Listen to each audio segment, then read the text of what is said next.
Hello and welcome to You and Your Young Child, a program devoted to early childhood.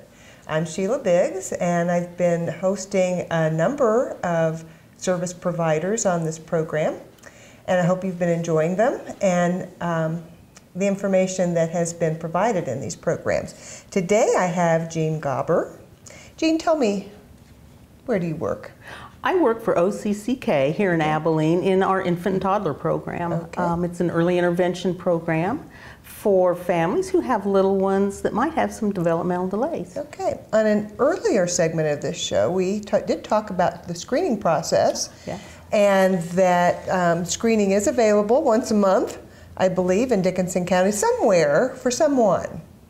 The screenings that we do that are regularly scheduled once a month are held in Salina, but we can set up individual appointments for any family who has any concerns about their child's development and come out to their home, and it's a heck of a good deal. All right.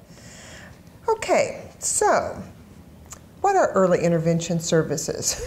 Early intervention services are supports for families to help their child gain some of the developmental skills that they might not be on target for. Just so that way as they get ready for school, which is an important part of early intervention services, that they'll be ready for school and school will be a success, and then frankly, their whole life just goes that much better. Some of those smaller things, especially like speech, that a lot of families, they can't understand their kids but think they'll just grow out of it. That can have a big impact on kids when the other kids that they're playing with can't understand them. That's true. Yeah, when they can't get their needs met. And I had one mom that says she really wanted to do something about it because she didn't want her son to learn to just give up and go do something else. So big impact all the way around in lots of different areas. Okay.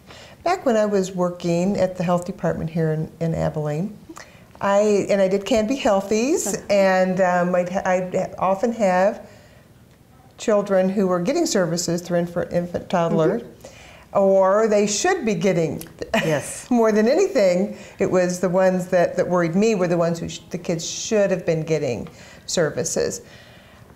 The thing I kind of found is that the parents kind of want to shoot the messenger, so to speak. So in other words, yeah, you're the bad person, Jean, because you're saying. I know it. Yeah. So how do you run into that? Sometimes, or is that getting better? We do, but a lot of times they've had like family members or friends that have said, "Oh gosh, I can't quite understand what he's saying," or they're playing with the neighbor kids and they kind of get left behind, and parents usually kind of see, they kind of know that seed's already been planted. So usually they're really kind of relieved to know where their kids are, and maybe they're behind and maybe not nearly as far behind as they thought. So we run into that sometimes, but not real often. Oh, good. I'm glad. Yeah, I'm glad it is good. Yeah. Hopefully the message is getting out that intervention, once a delay has been found, is the best scenario. Oh, absolutely. Tell me about some of the interventions and where do you provide them? What we do if a family has concerns about their child's an area of development, they could call and just say that they're worried. And so what we'll do is do some initial paperwork, and then the family and I'll decide who will come out to do the evaluations. Okay. Our services are based in a child's natural environment, in other words, where they would normally be. And so that's home. So our providers go out to the homes at a time that's convenient with parents, do the evaluations, and if they're eligible, then we'll develop what we call an individualized family service plan. Okay. An IFSP. And that tells us what provider will work with the family during their daily routines to figure out some strategies to help that child develop. So different ways to, like I say, speech is such an easy one to use as an example. Different ways to set up the environment so a child has to speak, has to at least try to say a word to get what they need, and some of those kind of strategies that help families help their child practice. Okay, very good. Okay, explain what the parents can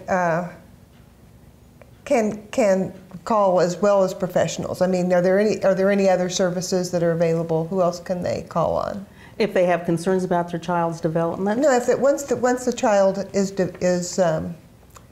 been diagnosed or has been identified as having a delay. Okay. As we do evaluations and find that they do have a delay in a particular area, we do have providers that contract with us, like occupational therapists, physical therapists, speech language pathologists, early childhood special education teachers that contract with us. And so if they would like, we can set them up with those folks to through that IFSP to provide those services to the family, you know, like in their home or wherever. So yeah, we can absolutely do that. Our services are all free of charge, and they come to you. And like I say, another thing that's a heck of a good deal. Yeah. Yeah. Yeah.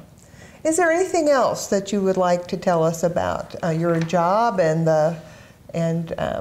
what you do with OCCK? I just think I just have the best job in the world. I get to go out and meet, you know, lots of wonderful families who work so hard for their kids and want to do what's best for their kids to help prepare them for school and just the rest of their life. I have a great job. Very good. Give us a phone number that parents could call if they've got concerns. Okay. Our number here at the office in Abilene is 263-2208. Okay, very good. Thank you very much. Yes, thank you.